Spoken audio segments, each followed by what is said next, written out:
Oh God, someone's by the fire! You shouldn't have come. What are you? We're not alone.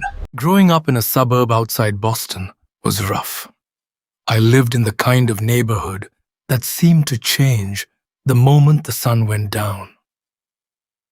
The streets felt narrower after dark, the alleys more threatening, and every corner seemed to carry the sense that something could go wrong if you stayed out too long. My father was quiet and buried himself in work. My mother was lonely, and over time, that loneliness pushed her toward drinking. I was angry, rebellious, broke, and convinced the world had already decided what kind of future I deserved. It was the perfect combination for bad decisions. Naturally, I drifted into petty crime. School felt pointless to me. It seemed less like a place where people learned and more like a holding area for kids everyone expected to end up in prison, on the streets, or worse. We treated teachers with almost no respect. Fights were common, and more than once, a teacher got caught in the middle. But there was one teacher nobody messed with. For this retelling, I will call him Mr. Halpern. He had a natural authority that did not need to be announced. Some of the teachers at our school looked barely older than the students. A few came in, looking exhausted and disheveled, with tired eyes, wrinkled shirts, and the unmistakable look of people who had stopped caring about appearances. Mr. Halpern was different. He was always clean-shaven. His thinning grey hair was combed neatly across the top of his head. His clothes were plain, but always tidy. He never raised his voice unless he had a reason, and he never needed to repeat himself. People listened. One evening, my friends and I were riding around in a battered old Ford, smoking cigarettes and talking nonsense when someone mentioned Mr. Halpern. One friend claimed he had served in the Marines and earned a Silver Star after surviving a deadly ambush. Another laughed and said it was probably nonsense. Not everybody who served in the military was some legendary fighter. Then someone else said he had heard Mr. Halpern once broke up a violent fight so efficiently that one of the students left with a badly injured jaw. No one really knew what was true. Mr. Halpern never talked about the military. Later that night, we drove into Jamaica Plain. The house we targeted looked ordinary. It was not the kind of comfortable, middle-class place we usually looked for when planning burglaries. But one of my friends insisted the owner bought and sold auto parts and kept a large amount of cash inside. He swore it would be an easy score. We parked around the block and watched the street for a while. Then we covered our faces with bandanas and dark masks. The neighborhood was quiet. The only light came from old orange street lamps that cast a weak glow across the pavement. Breaking into the garage was embarrassingly easy. The side door was old. The wood around the lock had rotted, and it gave way with barely any resistance. We stepped inside. There were no auto parts, no tools, no workbench, nothing that suggested anyone had ever repaired a car there. I stared at the friend who had brought us there. We should have left. That would have been the smart thing. But we were young, arrogant, and unwilling to admit we had made a mistake. We did not want to leave empty-handed. At the door leading into the house, we stopped and listened. Nothing. I took hold of the handle and slowly pulled the door open. A short hallway led into the house. One room looked like an office. Books and paperwork sat on an old desk. I moved inside while my friends began searching other rooms on the ground floor. That was when I started learning things about the person who lived there. The office was old and worn, but everything inside was arranged with extraordinary care. Books were lined up neatly. Papers were stacked perfectly. On one wall hung a faded red and blue flag with a yellow star in the center. I did not recognize it at first, though something about it seemed familiar.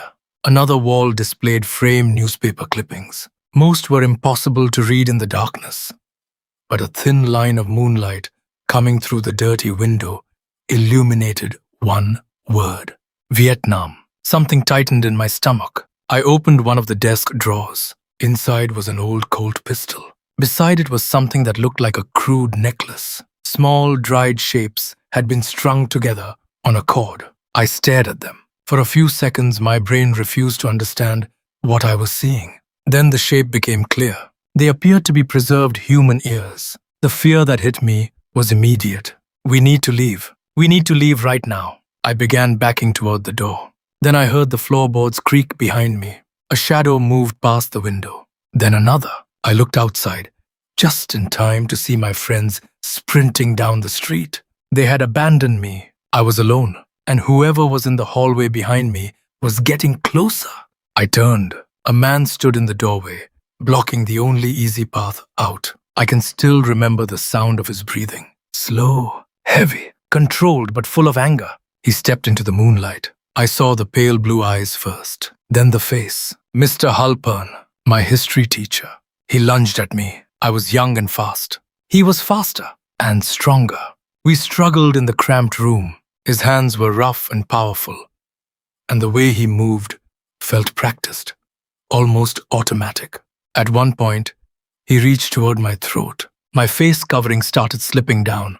That terrified me more than anything. If he sees my face, I am finished. Panic took over. I drove my forehead forward and struck him near the eye. His grip loosened. I kicked, twisted, and pulled free. Then I ran. I tore through the garage and out into the street as fast as I could move. I was convinced he would follow with the pistol. Every step, I expected to hear a gunshot. In my mind, the rumors about his military service became absolute truth. He had killed people before. I was going to be next, but no shot came. I reached the end of the street and disappeared into one of the narrow, trash-lined alleys that ran through the neighborhood. Eventually, I found my friends. I was furious. I almost hit them. They had left me alone inside that house. They tried to defend themselves. They said they had seen things that terrified them. One of them claimed there had been something in another room that looked as though it was made from human hair. The other immediately told him to stop talking. Then someone mentioned another thing they had seen. The mood changed completely. The friend who had been acting tough suddenly looked like a frightened child. He said he did not want to talk about it, and he never did. None of us did. We never discussed the burglary again. Not long after that, I dropped out of school. I followed the same group of friends deeper into crime until I was arrested for grand theft and spent 6 months in prison. That was the turning point. When I got out, I started rebuilding my life. I found steady work. I earned my high school equivalency diploma. I went to community college and studied home improvement. Eventually, I became a husband, then a father. My life now is quiet. I eat dinner with my family. I watch baseball. I go to bed at a reasonable hour. I'm not the person I was when I broke into that house. Then recently, I was shopping at a Home Depot near South Boston when I noticed an elderly man slowly moving through one of the aisles. Something about him looked familiar. I followed at a distance. Then he turned. Our eyes met. Those same pale blue eyes. He stared at me. "I know you," he said. "You were one of my students." My stomach tightened. I told him I had gone to his high school and that he had taught history. He studied me for a moment. Then he said, I looked like I had landed on my feet. Not bad for a dropout. I forced a smile and told him I had gotten myself together, eventually. Teenagers make mistakes, I said. His expression became serious. Everyone deserves a second chance, he replied. Even people who did bad things when they were young. There was something in the way he said it. A weight, a private meaning. My hands began sweating against the handle of the shopping cart. I told him it was nice seeing him again. Then I said I was surprised he had recognized me after so many years.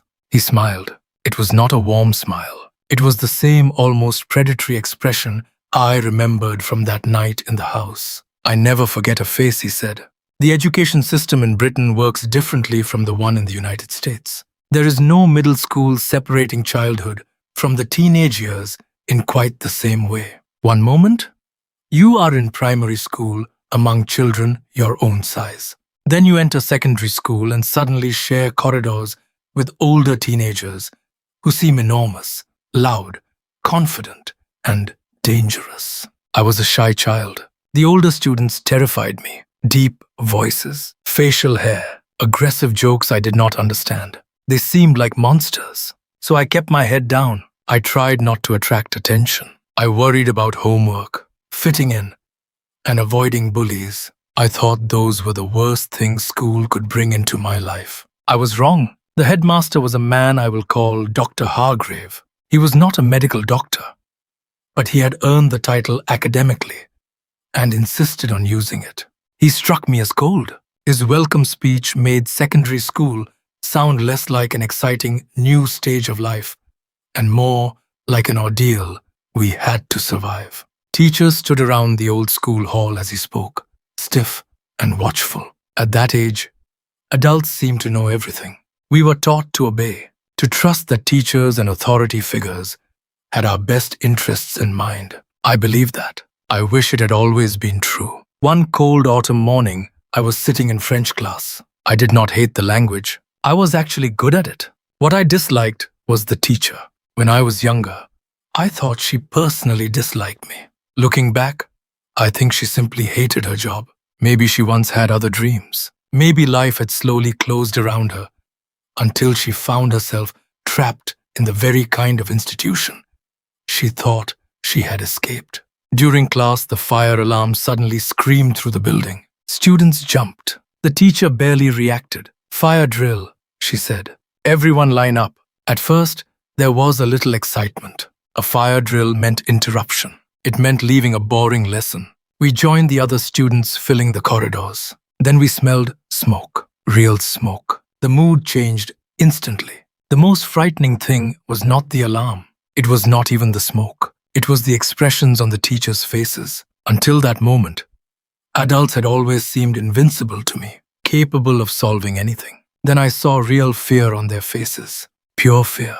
Teachers began moving us quickly toward the nearest exits. The smoke became thicker. Outside, we turned and saw one wing of the school burning. Flames moved behind black smoke. Then students began screaming. A figure emerged from the burning section of the building. The person was badly injured and surrounded by flames. Emergency crews arrived moments later.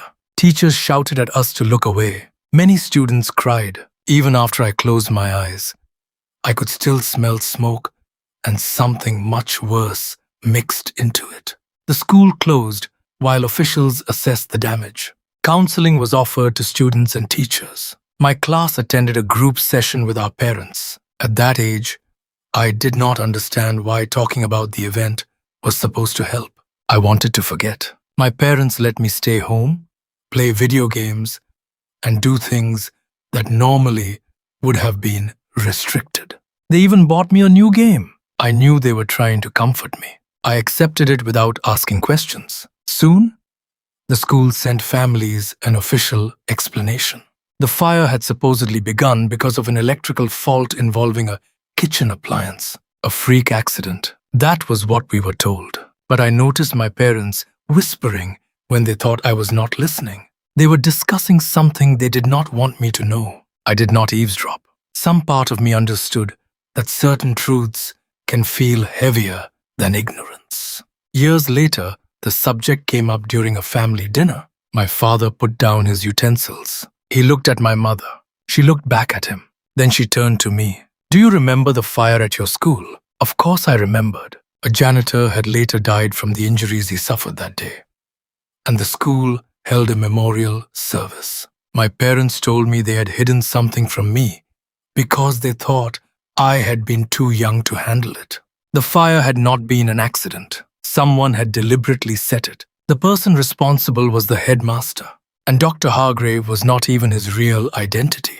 His real name, they told me, was Raymond Voss. Before appearing at our school, he had never held a teaching position. Raymond had begun a relationship with another woman and wanted to escape his family.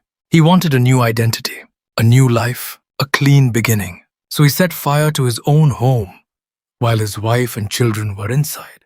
They did not survive. Then somehow, he created another identity, and eventually became the head of a school filled with children.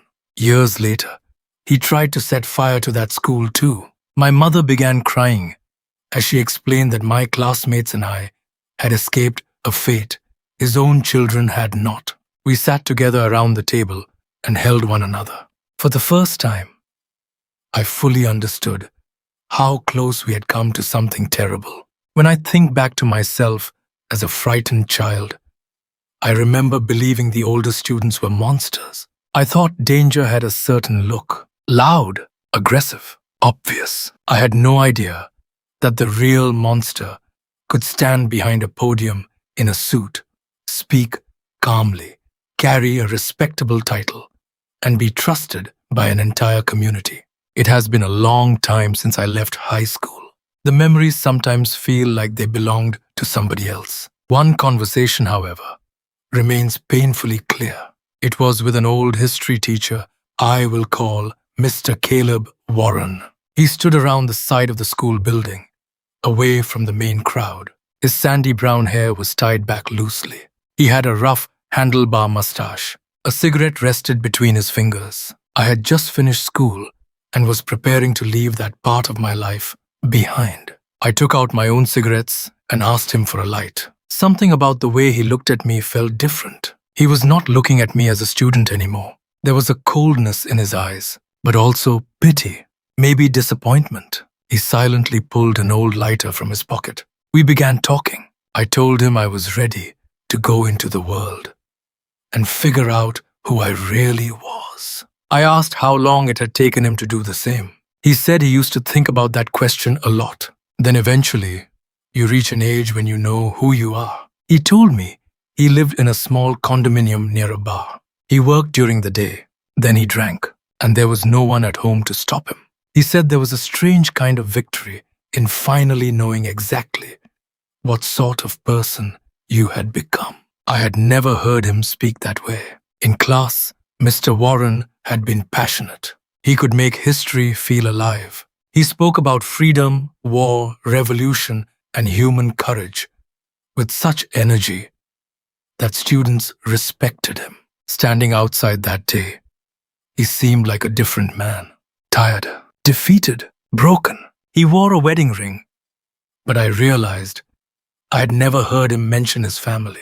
I did not ask. We talked about what I had learned at school. I gave him the kind of answer young people give when they think they are supposed to sound wise. He listened. He nodded, but I could tell he was unimpressed. That annoyed me, so I asked him what he had learned from all his years teaching. Some days, I wish I had not asked. He told me people in our town seem barely aware that the outside world existed. He described the place as isolated from reality. Then he admitted that people could still be happy there. Ignorance did not automatically make a life worthless. There was nothing shameful, he said, about being happy without understanding everything. Then his expression changed. The problem, he said, was that people were not simply ignorant. They chose ignorance. He crushed out his cigarette and immediately lit another. Then he told me he believed human consciousness itself had been a tragic mistake in evolution. I stared at him. He said humanity had become too aware of itself, too capable of questioning existence. We imagined ourselves as stable individual selves, separate from everything else. But in his view, the person each of us believed ourselves to be was only a chaotic collection of sensations, memories, fears, and desires, pretending to form a permanent identity. I joked that he did not sound very religious. He laughed quietly.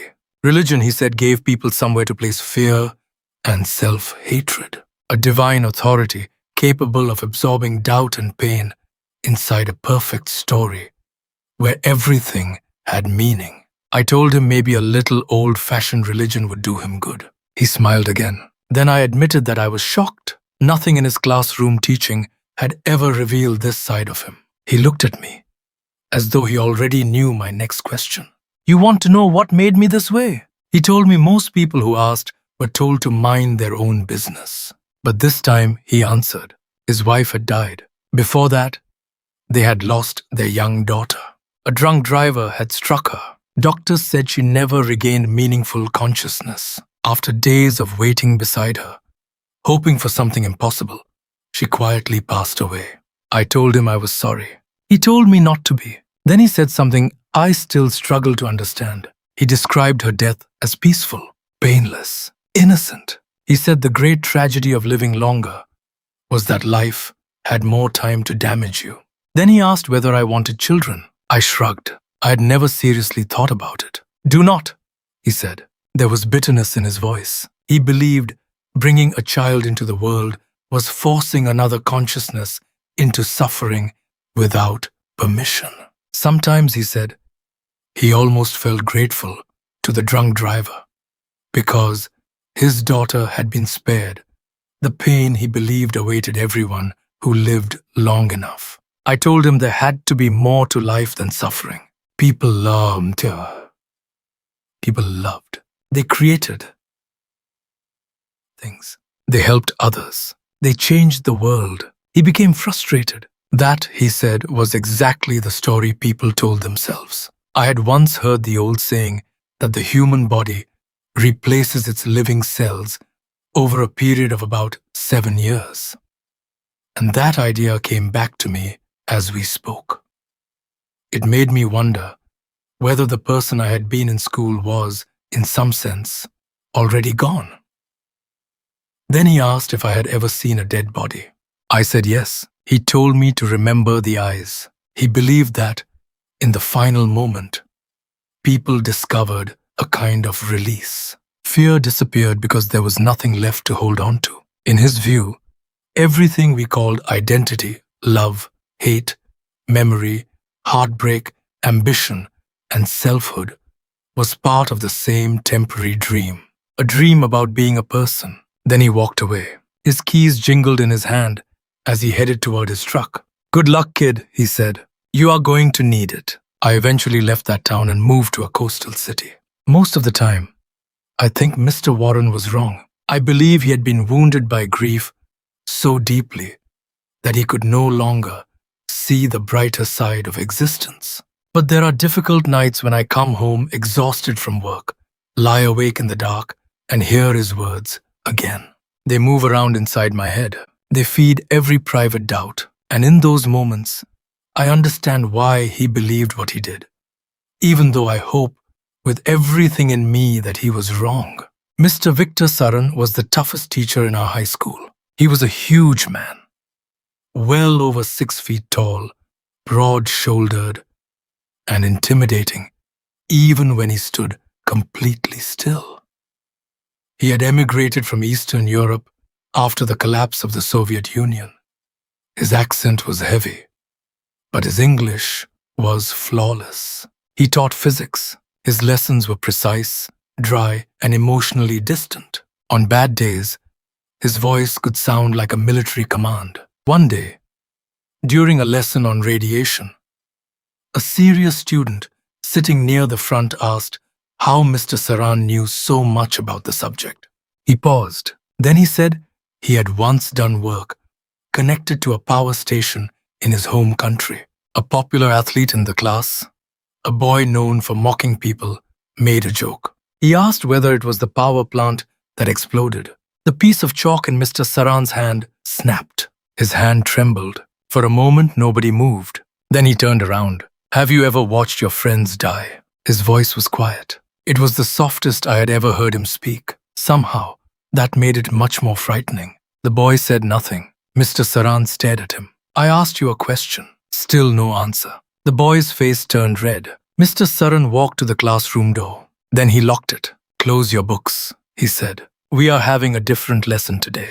A nervous girl raised her hand. She began saying that she felt uncomfortable. Mr. Saran cut her off sharply. He told her to blame the boy who had made the joke. Collective punishment. Then he sat behind his desk. The room became silent. We had never seen him that angry. Rumors had always followed him. Some students claimed they had smelled alcohol on his breath. Others said he had once worked in dangerous places nobody wanted to talk about. Now I sat there imagining the worst. Mr. Saran began speaking. He told us about the day his town changed forever.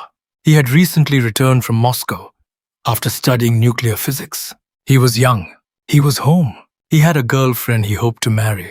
He described Pripyat as beautiful. Forests, streams, young families, a town built around optimism. Then, one warm night beneath a clear sky, an accident occurred at the nearby nuclear power plant. He did not need to say the name. Everyone in the room already knew it. Chernobyl. Mr. Saran told us there was an old joke in his homeland. We pretend to work, and the government pretends to pay us. He said that attitude had become part of a larger culture of complacency. Years of poor decisions, secrecy, and systemic failure had allowed serious design weaknesses and unsafe procedures to exist. A safety test was being conducted. The reactor was unstable. Power conditions became dangerous. Controls were manipulated. Then the system reached a point from which there was no easy recovery. Mr. Saran looked directly at the boy who had made the joke. Then he shouted one word. Boom. The sound made half the class jump. He explained that explosions shook the ground. People across Pripyat heard them. Most had no idea what had happened. Some workers suspected something terrible. Ordinary families did not. Mr. Saran said he felt the shock. He looked toward the plant and saw smoke rising into the night. There were flames in the distance. Some neighbors thought war had begun. Then people saw an eerie blue glow above the damaged reactor. To them, it looked almost supernatural. He said people stood staring in fear and wonder. He admitted something that seemed to embarrass him. For a brief moment, he had found it beautiful. Not because he understood the danger, because he did not. It looked enormous, powerful, like staring into something beyond ordinary human scale. Then came everything that followed. That was the part, he said, that people who joked about the disaster rarely understood. The accident was terrible. The aftermath was worse. Confusion, misinformation, secrecy, delayed action. People exposed without understanding what they were facing. Families evacuated. Workers ordered into dangerous areas. Communities changed forever. Mr. Saran kept looking at the boy. Every sentence seemed aimed directly at him. He told us stories from the aftermath. Stories about frightened communities trying to remain calm, while invisible contamination spread through the region. He described performers being brought into affected areas in an attempt to comfort people and preserve a sense of normal life. He remembered one young dancer whose health was already failing. She continued performing while children watched. The image stayed with him because everyone was pretending ordinary life could continue even though nothing was ordinary anymore. He described children becoming sick. He described families losing people they loved. He described the terror of an invisible threat, something you could not hear, could not smell, could not see, yet it could still enter the body and cause lasting damage. Then he spoke about the enormous cleanup effort. Tens of thousands of people were brought in. They became known as liquidators. Mr. Saran hated the word. To him, it sounded clean and technical. It did not describe human beings who had been sent into dangerous conditions to contain the consequences of a catastrophe. He asked the boy whether he knew what it was like to look a friend in the eye and know that person was walking into danger. The boy stared down at his desk. Mr. Saran asked whether he thought he could send someone else forward if doing so meant protecting himself. The boy shook his head. Mr. Saran moved closer. He reminded us that the consequences of the disaster did not end when the fires were controlled. People continued living with health concerns, displacement, grief, and fear for generations. He told us the cleanup involved around 30,000 people who became known as liquidators. He also repeated the widely cited figure that millions, around 4 million people, continued living with consequences connected to the disaster. Then he asked the boy one final question. Do you still think it is funny? The boy shook his head violently. No, sir. Mr. Saran stood over his desk. For a moment, we thought the teacher might lose control. Instead, he turned away. He walked back to the door. He unlocked it. Class dismissed. No classroom emptied faster. Students rushed into the hallway as though escaping something physical. I moved with them. Then I stopped. I turned around. Mr. Saran sat alone at his desk. The anger had disappeared. Only sadness remained. I walked closer. Mr. Saran. He looked up. I did not know what else to say. I am sorry. He nodded. That was all. Then I left. I went to a very good high school. It sat in a quiet green suburb. Admission was selective. The students were generally well behaved. Parents were involved in everything. The biggest scandal at most school events was something as ridiculous as two families bringing the same dessert to a fundraiser. Real trouble was rare. That is why one particular incident shocked everyone. One morning, a man none of us recognized walked into our classroom.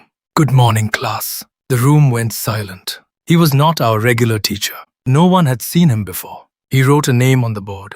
For this retelling, I will call him Mr. Edwin Vale. He told us he would be our substitute teacher for the next couple of lessons. He was neatly dressed, well-groomed, polite, but something about him felt artificial, like he had assembled the appearance of a respectable teacher without understanding what made a person feel safe. He announced that we would be studying biology.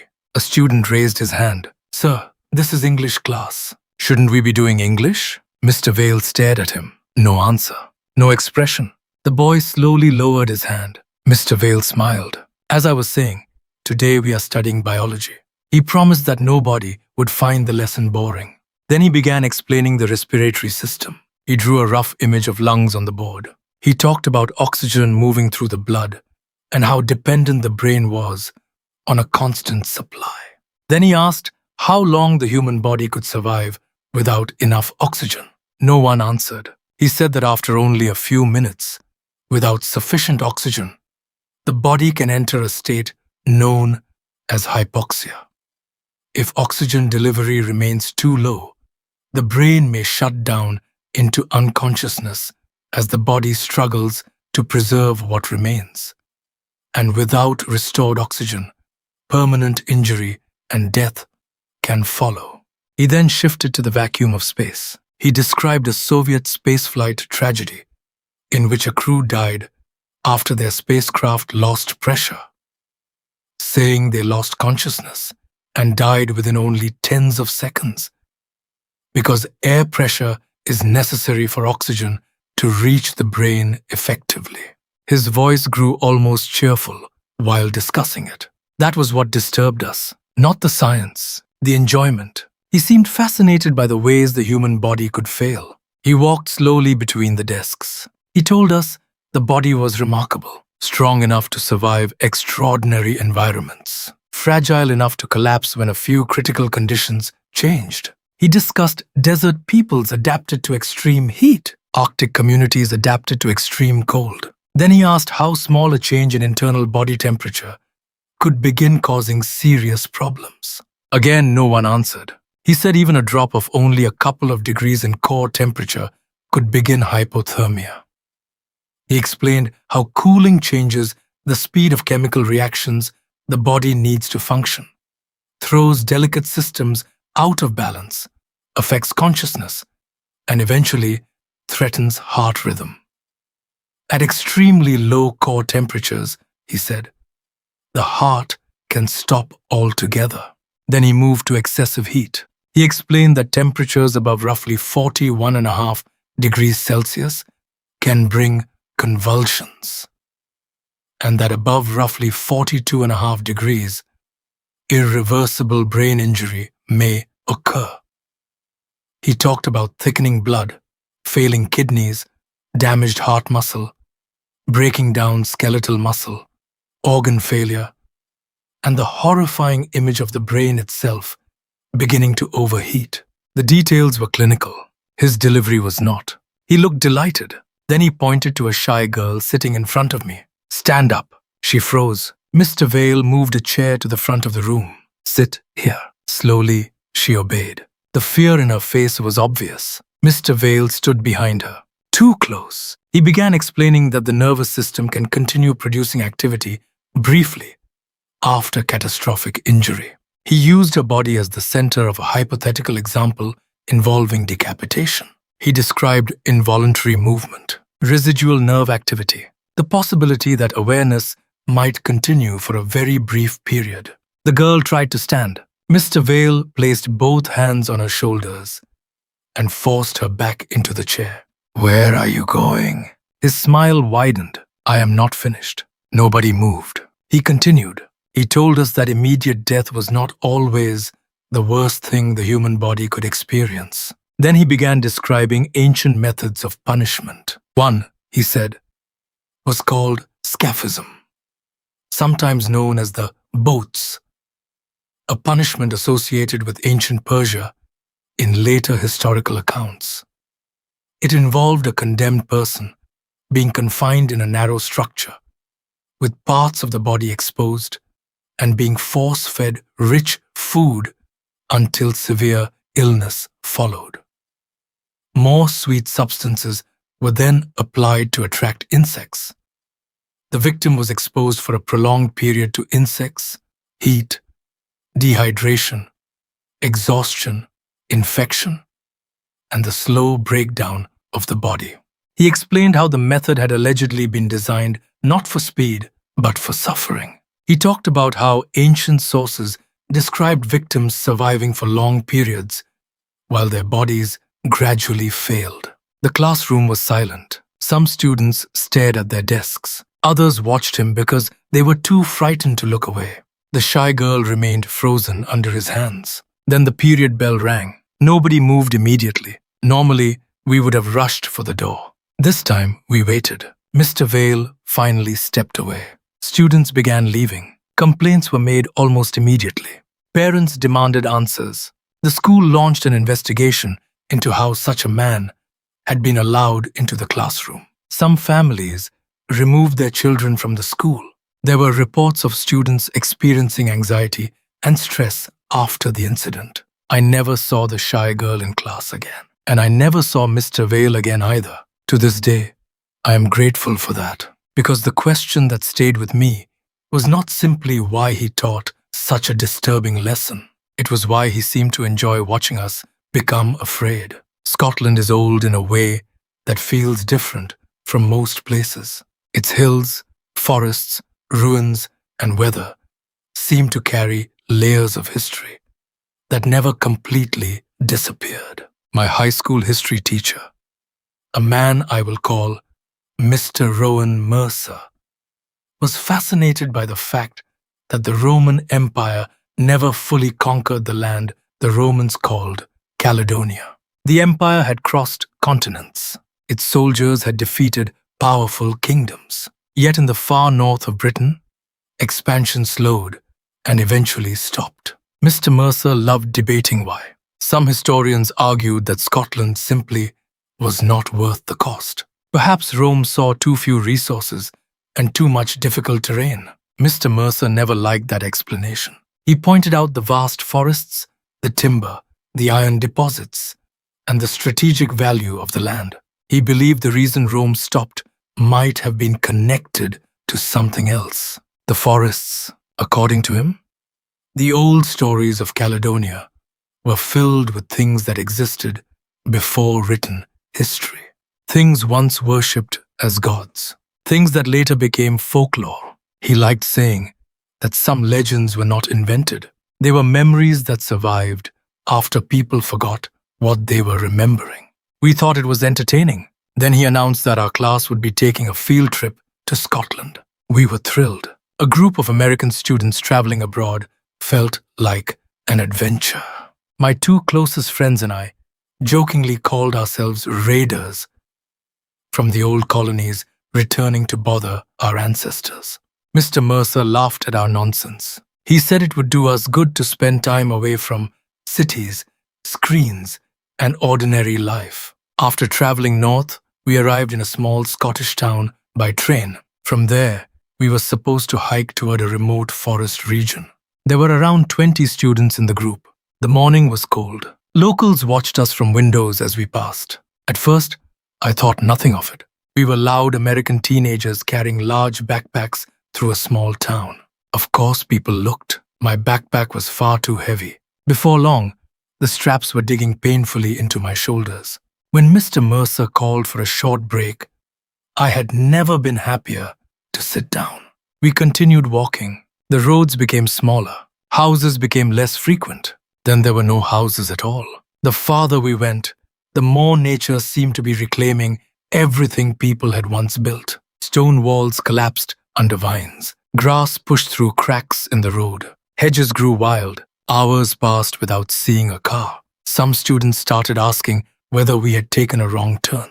Eventually, the road simply ended. Not at a gate, not at a building. The pavement became broken and overgrown until the forest swallowed it completely. Ahead of us stretched an immense wall of pine trees. I had never seen anything like it. The forest seemed endless, a dark green ocean. The sun was already dropping lower in the sky. We were tired, hungry, and sweaty from carrying our packs. But we had no choice, except to keep moving and find somewhere suitable to camp before darkness. Walking through the forest was much harder than walking the road. Branches scratched our skin. Pine needles caught on clothing. Small insects bit at our arms and faces. Every person walking ahead caused branches to snap backward toward the person behind. Occasionally, the trees opened enough for us to see the scale of the place. Moss covered the ground.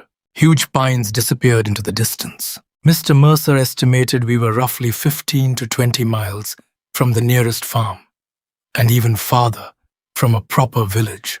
By then, almost everyone was exhausted. Even students who grew up hiking and camping had stopped pretending they were having fun. When we finally reached a large clearing, we decided to stop. We set up camp beneath a sky filling with stars. Dinner was simple: packed sandwiches, water, anything that did not require much energy. We were too tired to care. Despite the exhaustion, the forest was beautiful, silent, ancient, untouched. At least, that was what we thought. Sometime after darkness settled completely, a sound exploded through the trees. It was a howl, but not like a wolf, not like anything I had ever heard. It was deep enough to feel physical. The sound rolled through the forest and seemed to come from everywhere at once. My stomach turned with fear. When the howl faded, the silence felt worse. Then we heard movement. Branches shifting, dry twigs breaking, pine needles crunching. Something was out there, and it was moving around us. Students began panicking. Some hid inside sleeping bags. Some cried. Others stood frozen. One of my friends ran toward me. His face was white with terror. "Mr. Mercer is gone." I stared at him. "What do you mean gone?" He said he had looked everywhere around the camp. Our teacher had vanished. We needed him. People were terrified. Whatever was circling the clearing seemed to be getting closer. So we ran into the trees looking for him. Fear gave us energy we should not have had. We crashed through branches without caring about scratches. We barely noticed our heavy packs. We kept calling his name. Then through the darkness, I saw something strange. Moonlight illuminated a group of enormous trees ahead. Their trunks and roots had grown into unnatural shapes, twisting around one another like a giant arch. Beneath them was a shallow depression in the earth. The ground inside it was filled with bones, human bones. Not one skeleton, hundreds, maybe more. Old rib cages protruded from the soil. Long bones had been arranged into patterns. Skulls lay half buried beneath roots and moss. I stood frozen. Then I noticed objects trapped in the trees. Old metal helmets, fragments of jewelry, coins. Some looked ancient. Mr. Mercer had spent enough time teaching Roman history that even I recognized the style. The trees had grown around some of the objects so completely that metal seemed embedded inside living wood. It looked as though the forest had been slowly swallowing the remains for centuries. Then I saw a person kneeling in front of the pit, shirtless, hunched forward. His back was covered in crude symbols, drawn or tattooed across the skin. The markings did not look decorative. They looked ritualistic. He was whispering rapidly in a language I could not understand. The same phrases repeated again and again. Then another howl came from the forest. Closer. The sound seemed to circle the camp. It felt as if whatever was out there was waiting, watching, holding back for reasons we could not understand. I moved closer to the kneeling man. Then I saw his face. Mr. Mercer, our teacher. He was praying. Mr. Mercer. I grabbed his shoulder. He did not react. I shook him. I begged him to wake up. I told him the students were terrified and that we needed his help. Still nothing. Finally, I struck the side of his face with my hand. He flinched violently.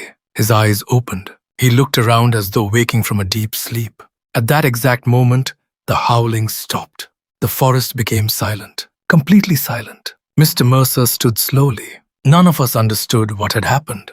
We never received a real explanation. After the trip, some students struggled with nightmares and anxiety. A few received treatment for trauma. Almost nobody talked openly about that night. People avoided discussing the sounds, the bones, the ancient objects, the symbols on Mr. Mercer's body, and most of all, nobody wanted to ask what he had been doing when we found him. But I never forgot. I believe Mr. Mercer knew something about that forest. I believe he understood what was moving through the trees that night. And whatever he did beside that ancient burial place, I believe it stopped something from reaching us. I cannot prove that. I only know the howls ended the moment he came out of that strange trance. We all returned alive, and to this day, part of me believes we came much closer to danger than any of us understood. My secondary school was ancient. When you are young, anything built before your parents were born feels old. But the Blue Coat School for Boys was old, even by adult standards. It had been founded centuries earlier as a place where poor children could learn reading, writing, and mathematics. The building was made from huge blocks of sandstone. Its architecture stood in sharp contrast to the modern city that had grown around it. Passing the entrance exam made me proud. Attending the school also intimidated me. Discipline was strict. Expectations were high, but the school had extraordinary places inside it. My favorite was the library.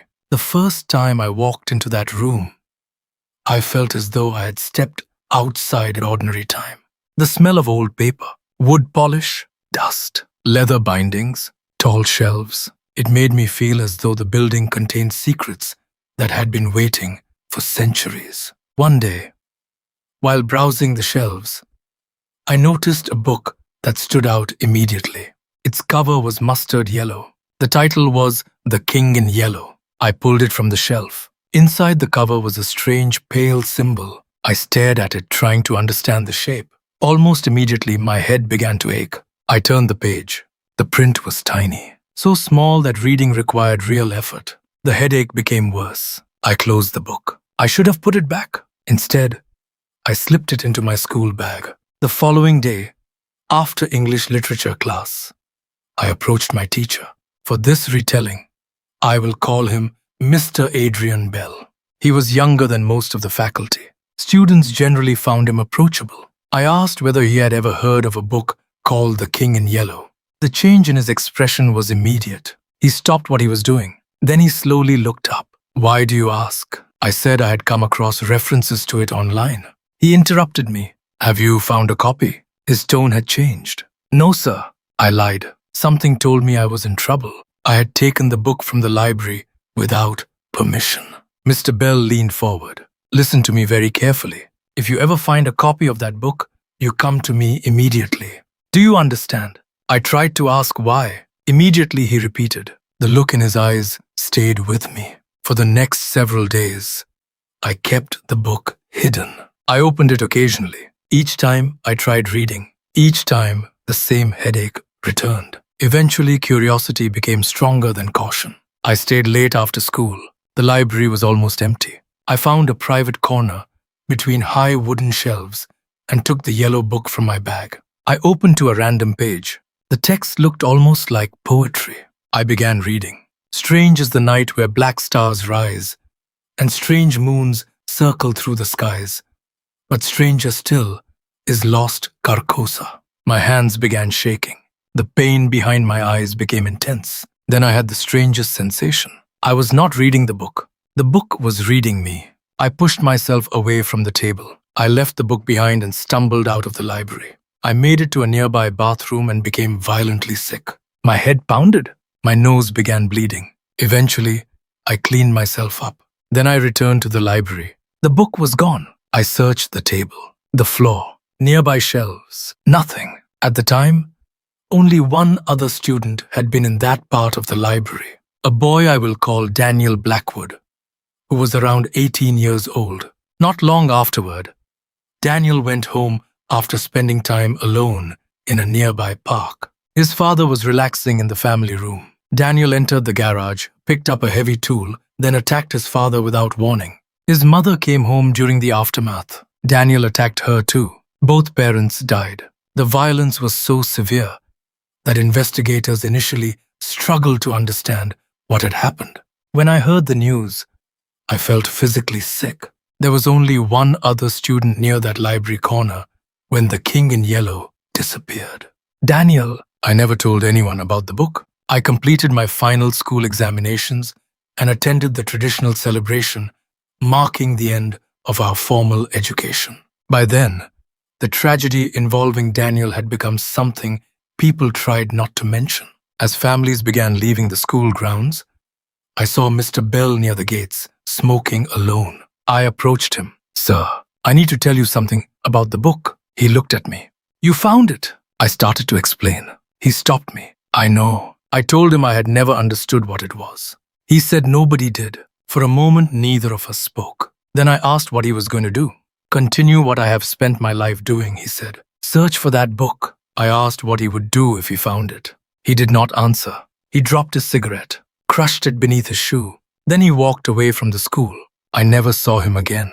For years, I kept the entire story to myself. Then I learned that Mr. Bell had died. Authorities were investigating the circumstances. I contacted the police and explained that I had once been his student. A detective spoke with me. She could not share everything, but she confirmed that investigators had made an inventory of books in his possession.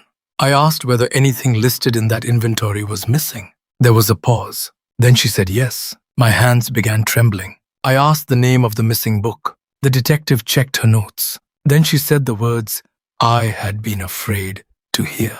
"The King in Yellow." I ended the call, and for the first time in years, I felt the same headache I remembered from the old school library. The Let's Read podcast is brought to you by Wix, a complete platform for creating a custom website for a business, project, creative passion, or personal interest. I had wanted to create a website for the podcast and the YouTube channel for a long time, somewhere that could bring everything together in one place, instead of making people search across different platforms. Wix is helping make that possible. One of the things I appreciate most is the amount of freedom the platform gives you when building.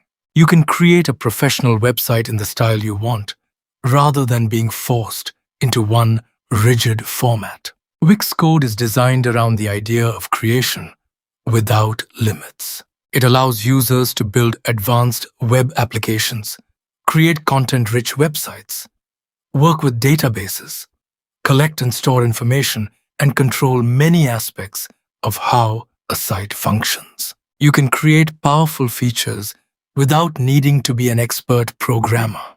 For people who do understand coding, there are options to work with application programming interfaces in JavaScript to create more advanced functionality.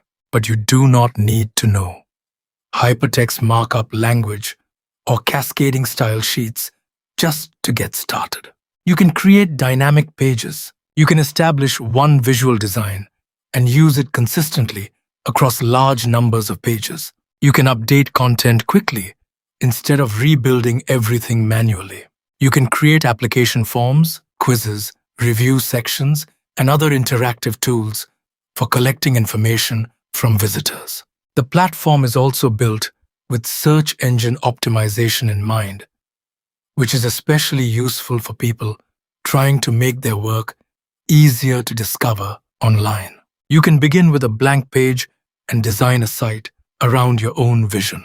You can create image galleries. You can use video backgrounds. You can control how photographs are displayed, including image quality and sharpness. You can experiment with layouts, grids, fonts, visual effects, high-definition video, media galleries, and advanced design tools.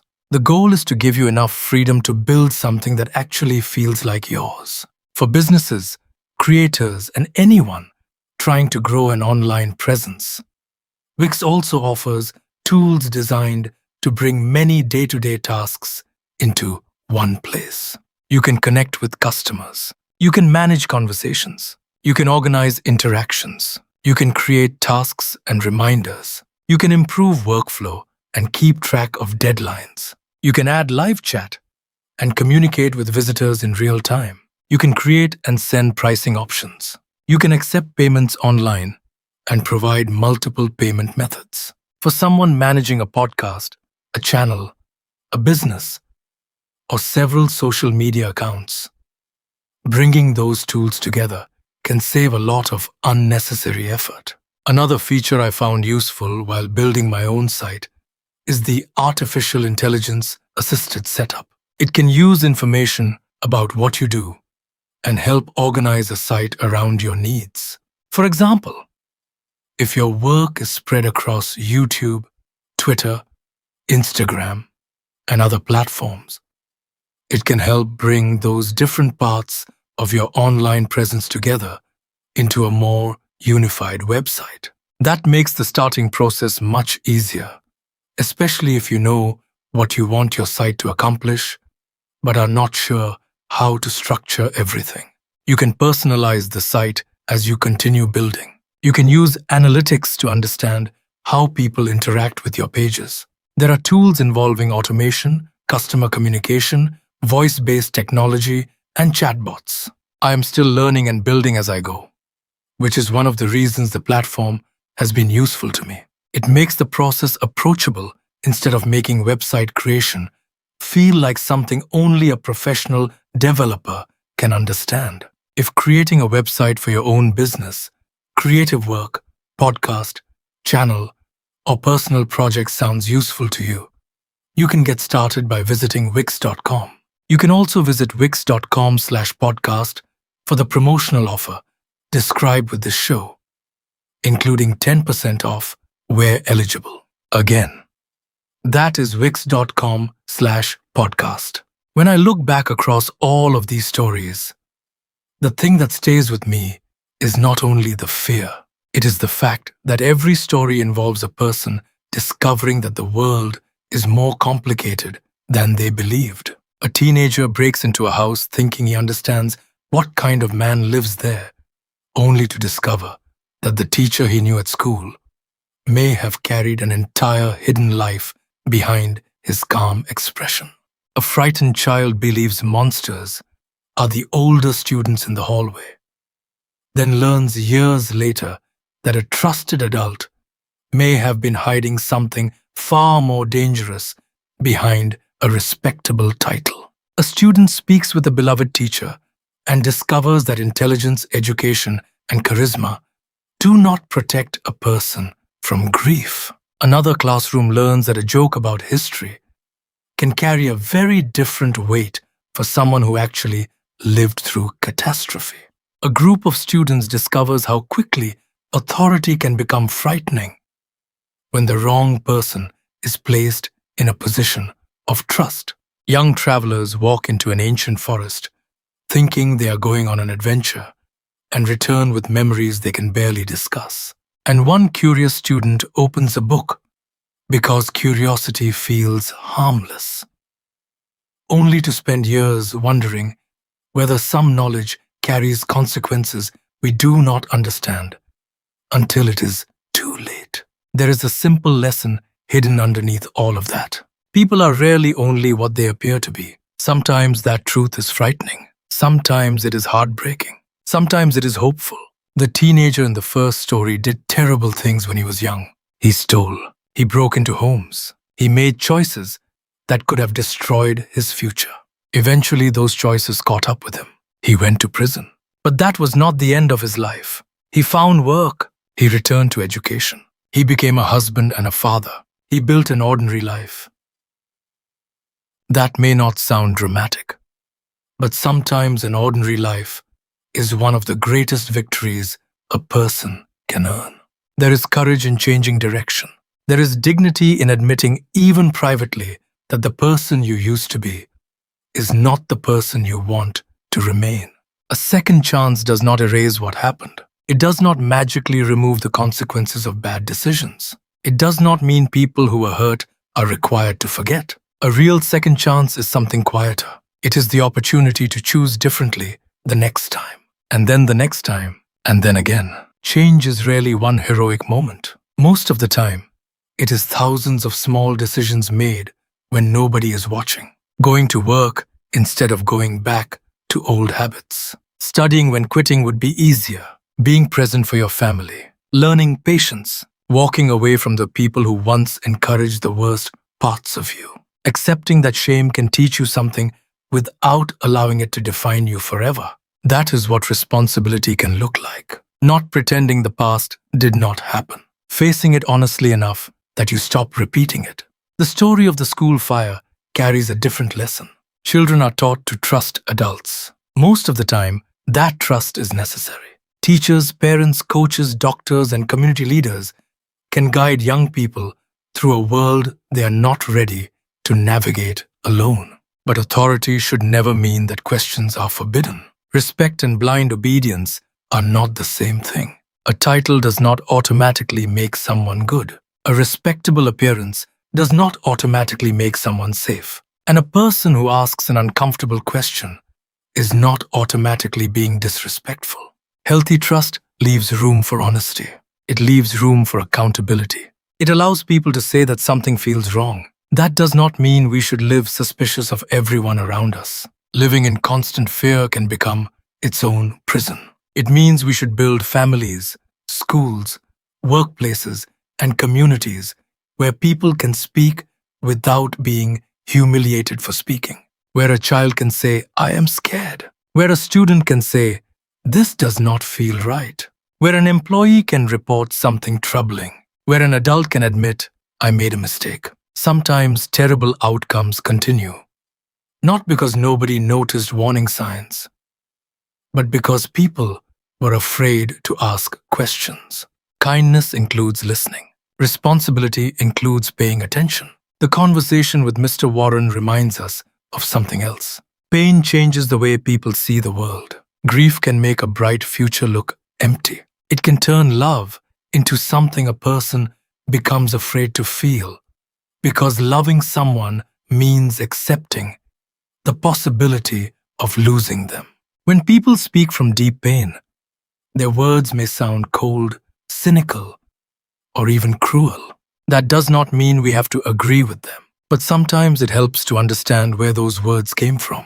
Mr. Warren had lost the people he loved. His philosophy had grown around that wound. The student listening to him still believed there was more to life than suffering. Both perspectives existed in the same conversation. That is important. We do not have to inherit another person's hopelessness simply because we understand it. Compassion is not agreement. You can sit beside someone in darkness without deciding that darkness is the whole universe. You can respect someone's pain and still believe tomorrow may contain something they cannot see yet. Sometimes people who have suffered deeply need arguments less than they need presence. Someone willing to listen. Someone willing to stay. Someone willing to remind them gently that pain is real. But it is not the only real thing. Love is real too. Friendship, music, a meal with family, a quiet morning, a child's laughter, work done with pride, forgiveness, the relief of being understood. Small things can sound insignificant when compared with tragedy. But a life is mostly made of small things. That is why they matter so much. Mr. Saran's classroom teaches another kind of responsibility. Words have context. A joke that feels harmless to one person may touch the deepest wound another person carries. That does not mean everyone must spend life terrified of saying the wrong thing. It means empathy improves us. Before laughing at someone's history, it is worth remembering that history was not experienced as a chapter in a textbook by the people who lived through it. Wars were somebody's childhood. Disasters were somebody's hometown. Statistics were families. Numbers were names. The past becomes more human when we remember that. The lesson is not to stop joking. It is to know when laughter becomes carelessness. It is to recognize when another person's silence is telling you that something deserves respect. At the same time, Mr. Saran's anger reminds us that pain does not give anyone unlimited permission to frighten or humiliate others. Trauma can explain a reaction without making every reaction right. That is another form of responsibility. We can honor what happened to us while still being careful about what we do with the pain afterward. We can teach without cruelty, correct without degrading, remember, without allowing memory to turn us into the thing that frightens others. The substitute teacher story may be one of the clearest warnings about boundaries. Knowledge itself is not the problem. Biology is not frightening because the human body can fail. History is not dangerous because terrible punishments once existed. The problem was the way power was used. A teacher has a responsibility not only to transmit information, but to understand the people receiving it, especially young people. Education without empathy can become intimidation.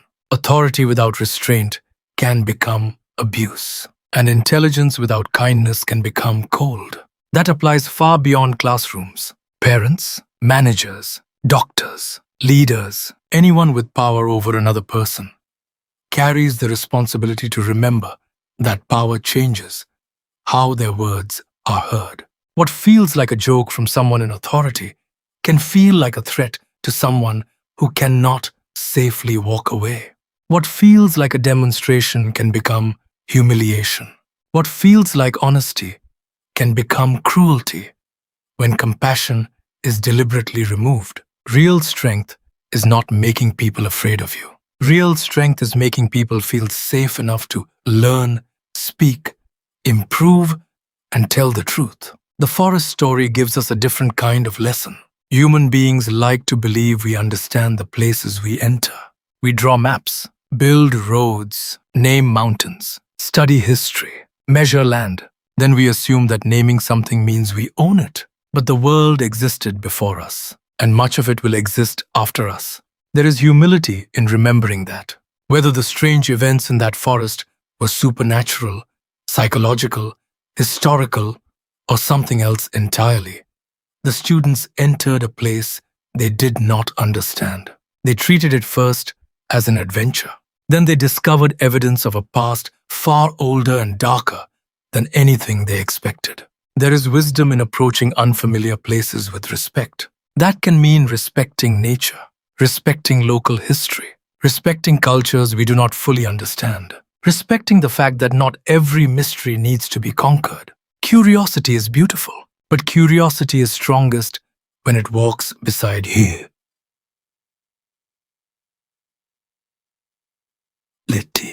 The same is true of the final story. Books are often symbols of knowledge. We are taught that reading is good, learning is good, asking questions is good, and they are. But knowledge carries responsibility too. Information can change people.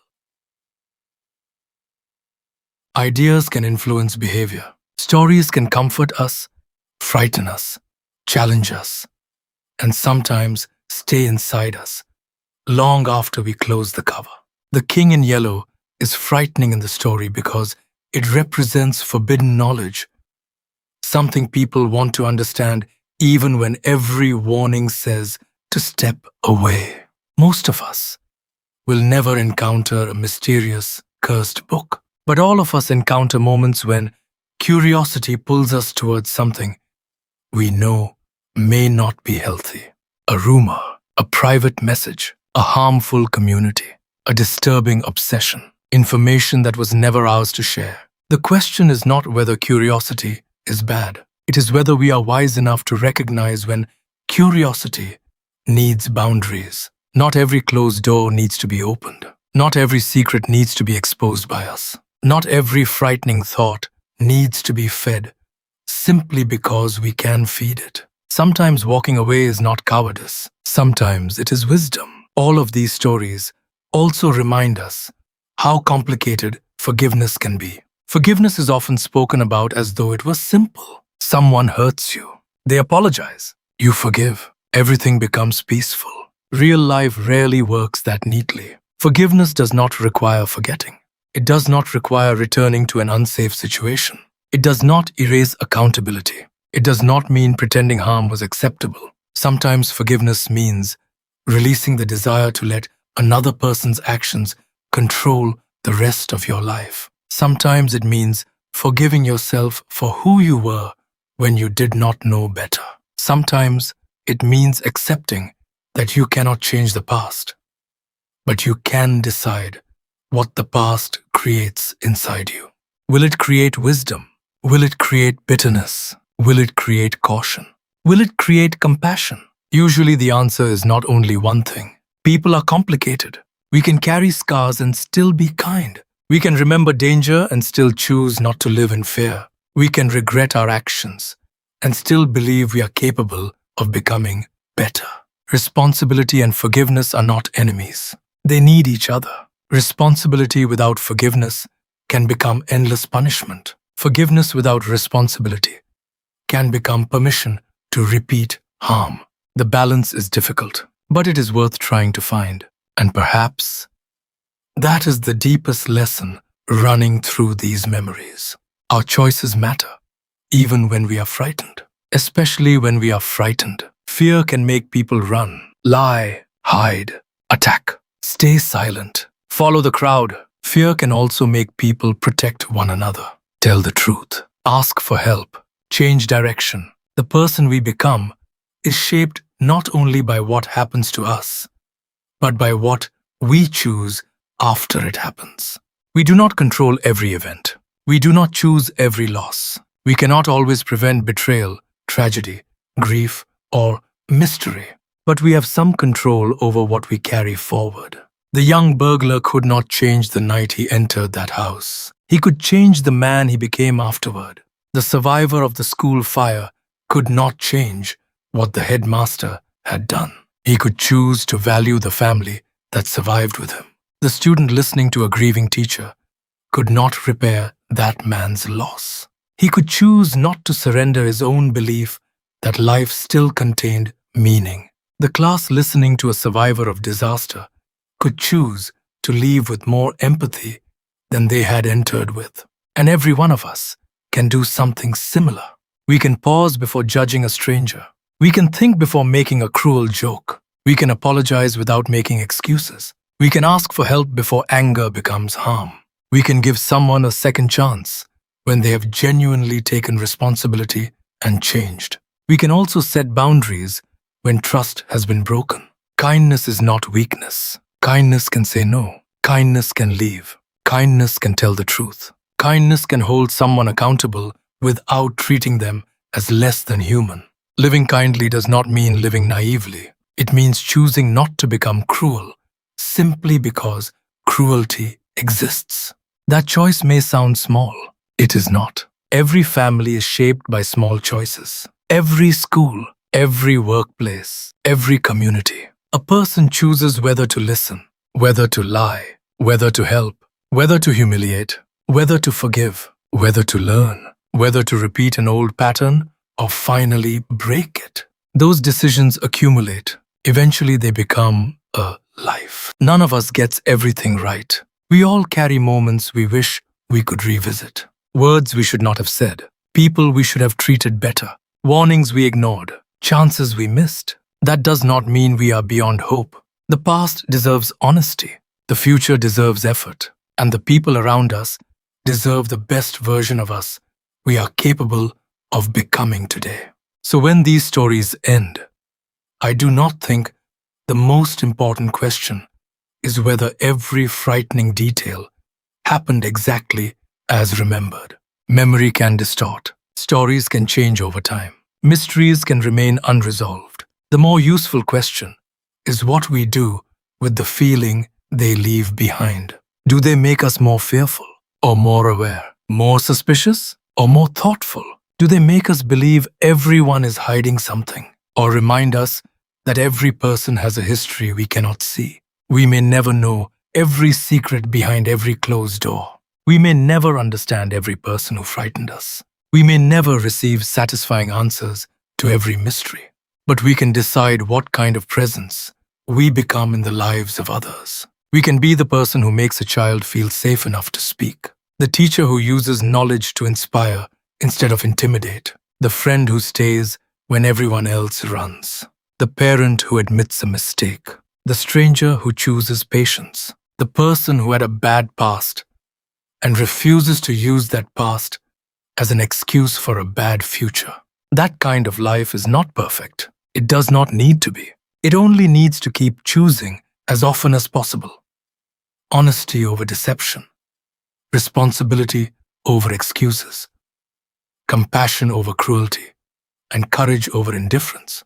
Because in the end, second chances are not only things other people give us. Sometimes we create them ourselves, one better choice at a time. There is one more thing worth remembering. A life can change direction without becoming a completely different story. The man who once committed burglary still remembers the fear of that night. Becoming a better person did not erase the teenager he used to be. It gave that memory a different meaning. The child who survived the school fire did not grow up untouched by what happened. Learning the truth years later did not return him to innocence. It gave him a clearer understanding of how fragile trust can be. The students who listened to broken or frightening teachers carried those conversations with them long after the classroom was gone. That is how experience works. We do not simply leave the past behind. We reinterpret it as we grow. Something that once felt like humiliation may later become a warning. Something that once felt like failure may become the moment that pushed us toward change. Something we once believed was only frightening may later teach us empathy. And sometimes, a memory remains painful without offering any clean lesson at all. That is allowed too. Not every wound has to become inspirational. Not every tragedy needs to be turned into a beautiful story before it is worthy of compassion. Sometimes the most human response is simply to admit that something hurt, that it mattered, and that we are still learning how to carry it. There is strength in that honesty. There is also strength in asking for help. Several people in these stories carried fear, grief, or trauma alone for years. Many people do the same thing in ordinary life because they worry that asking for help will make them look weak. But silence does not always make pain disappear. Sometimes it only gives pain more room to grow. Talking to someone trustworthy can change the weight of a memory. A friend, a family member, a counselor, a teacher who truly deserves trust, a professional who knows how to listen without judgment. Reaching out does not mean surrendering control of your life. It can be one of the ways you take control back. And when someone reaches out to us, we have a responsibility too. We do not always need the perfect advice. We do not need to solve every problem. Sometimes, the most valuable sentence is simple. I believe that this was frightening for you. I am here. You do not have to carry it alone. Those words can matter more than we realize. We should also remember that responsibility is not only about dramatic wrongdoing. It lives in ordinary moments. A careless word, a promise we do or do not keep, the way we speak to someone who cannot offer us anything, the way we behave when we know nobody will find out, the way we treat people after we have gained power over them, a teacher over a student, a parent over a child, a manager over an employee, an older person over someone younger and uncertain. Power reveals character because it gives us choices. We can use it to make ourselves feel important, or we can use it to make another person feel safer. The second choice rarely looks dramatic. It may never become a story anyone tells, but that does not make it less meaningful. Many of the best things human beings do happen quietly. A person decides not to repeat the cruelty they experienced growing up. Someone returns something that could easily have been stolen. A parent apologizes to a child. A teacher notices the student sitting alone. A friend makes one more phone call. Someone who has made serious mistakes decides that today will not look like yesterday. These choices do not erase darkness from the world. They create small places where darkness has less power. Maybe that is enough to begin. We cannot control every secret. We cannot predict every danger. We cannot guarantee that people we trust will never disappoint us. But we can keep building a life where our own actions become something others do not need to fear. We can become dependable, honest, gentle without being passive, strong without needing to intimidate, careful without becoming suspicious of everyone. And when we fail, because everyone fails sometimes, we can take responsibility and try again. That is the value of living kindly. Not perfection, direction, choosing again and again to move toward the kind of person you would have needed beside you during the hardest moment of your own life.